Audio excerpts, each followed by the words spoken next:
Hey, Billy Glisson with PowerCore 360. Effortless power in a golf swing gets us distance, accuracy, and consistency.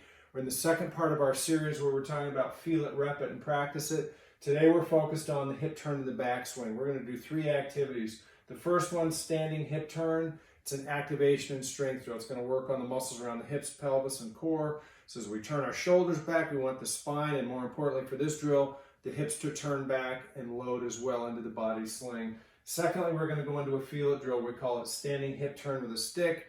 We're going to take a stick similar to a golf club, and we're going to basically see what it feels like to rep that so that when we go to the course and start to hit balls in our application, we know not only just how to turn the shoulders and core, now we know how to turn the hips and pelvis as well with a stick in our hand with a golf club. And what's that feel like to take it into the actual course and play that way?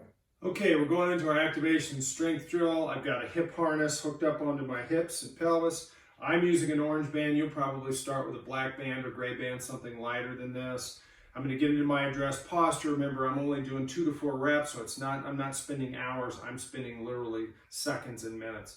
I'm going to sit into my addressed posture. I'm going to turn my shoulders back, and as my shoulders go back in the backswing, my spine, my core, and hips all need to go in one piece. You've heard of the one-piece takeaway. This is where it's at from the body. To load into that body sling, we want the shoulders, spine, and hips all turning back. I'm going to get there. I'm holding it my 6 seconds, and I'm breathing in that position.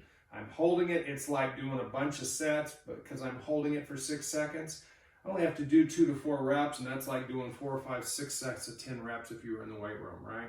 All right, one more time.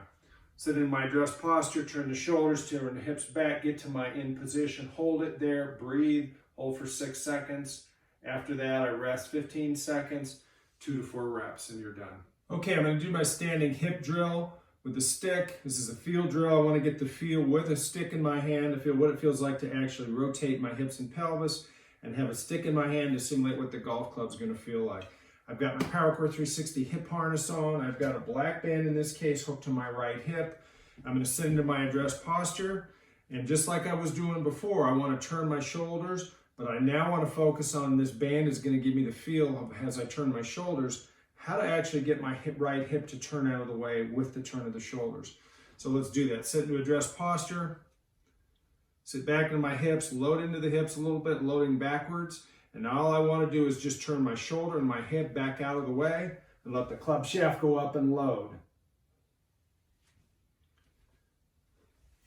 All right, final piece, the application. You need to go hit balls. And like we talked about, start with a wedge, hit 40, 50, 60-yard shots. Take a full swing. So you've just turned things on. You've done the strengthening, the activation. You put the stick in your hand. Now you can feel what it's like. Immediately while those muscles are turned on, you've probably got 15, 20, 30 minutes to get to the golf course while those are on, and now go work on 40, 50-yard full swing shots with a wedge or something, being focused on repeating the full turn of the hips and shoulders, get the club up where it needs to be, and hit balls, right? You're not worried about trying to hit the ball hard. You're just trying to integrate this into your backswing. If you like this video, please like it down below. Consider subscribing to the channel. If you want further information about PowerCore 360, go to PowerCore360.com.